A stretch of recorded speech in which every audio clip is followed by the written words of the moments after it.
एक नौजवान अपने घर दुल्हन को लेने आता है, लेकिन जैसे ही वह कमरे में जाता है वह देखता है कि दुल्हन बिस्तर पर पड़ी है और उसकी हालत बहुत खराब है, वह मर चुकी होती है। यह देखकर लड़का सदमे में आ जाता है। वह सच्चाई जानने की कोशिश भी नहीं करता, बल्कि पागलपन में फैसला करता है कि मरी हुई दुल्हन से ही शादी करेगा। वह पूरे धूमधाम से बारात निकालता है। रात के समय शादी होती है, जो अपने आप में अजीब और डरावनी बात होती है।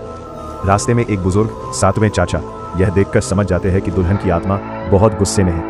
वह उसे रोकने की कोशिश करते हैं, लेकिन तभी एक काली बिल्ली अचानक आकर पालकी के पीछे लग जाती है। चाचा तुरंत चिल्लाते हैं, पालकी को जमीन पर मत रखना, लेकिन डर के मारे लोग पालकी नीचे रख देते हैं। काली बिल्ली तुरंत अंदर घुस जाती है। जब चाचा दुल्हन का घूंघट उठाते हैं तो देखते हैं कि उसका चेहरा बिल्ली जैसा हो चुका है। चाचा समझ जाते हैं कि दुल्हन की मौत अन्याय से हुई है और उसकी आत्मा बदला लेना चाहती है। वह पालकी को टूटी आत्मा वाले पुल डरावनी जगह पर ले जाने का आदेश देते हैं ताकि आत्मा शांत हो सके, लेकिन दूल्हा अपनी दुल्हन को खोने का दुख सह नहीं पाता। वो एक बिल्ली को दुल्हन की जगह रखकर शादी करने की कोशिश करता है। तभी काली बिल्ली वापस आती है और कहती है, क्या तुम सोचते हो कि कोई मेरी जगह ले सकता है? लोग ये देखकर डर जाते हैं कि बिल्ली बोल रही है और भागने लगते हैं। बिल्ली दरवाज़ा बंद कर देती है और कहती है, यहाँ मौजूद हर आदमी को मेरे साथ मरना होगा। सब डर जाते हैं, लेकिन दूल्हा आगे आता है और बिल्ली को अपनी दुल्हन समझकर उससे बात करता है।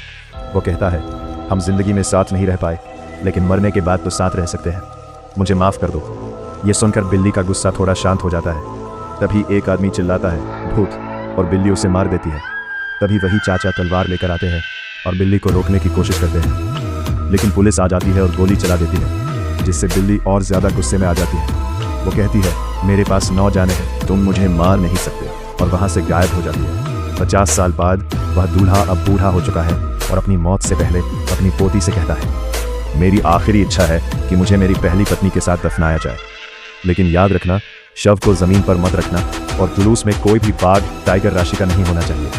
जब अंतिम यात्रा शुरू होती है, लोग पैसे के लालच में इस काम को करने के लिए तैयार हो जाते हैं, लेकिन लड़की बार बार चेतावनी देती है, अगर कोई टाइगर राशि का हुआ तो सब मर जाएंगे। सब लोग उसकी बात को मजाक समझते हैं। जब वे डरावने पुल पर पहुंचते हैं, अचानक अजीब घटनाएं शुरू हो जाती है। एक आदमी अचानक दर्द से चिल्लाने लगता है, दूसरा डर के मारे पीछे हटने लगता है। अब सबके मन में डर बैठ जाता है और फिर सब एक दूसरे पर शक करने लगते हैं। हमारे बीच बाघ राशि वाला कौन है? झगड़ा शुरू हो जाता है।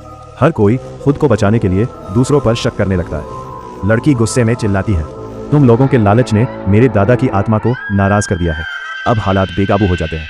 अचानक एक आदमी जोर से चिल्लाता है और अगले ही पल वो वहीं गिरकर मर जाता है। ये देखकर सबके होश उड़ जाते हैं। अब किसी को भी भागने का रास्ता नहीं मिलता और सबको समझ आ जाता है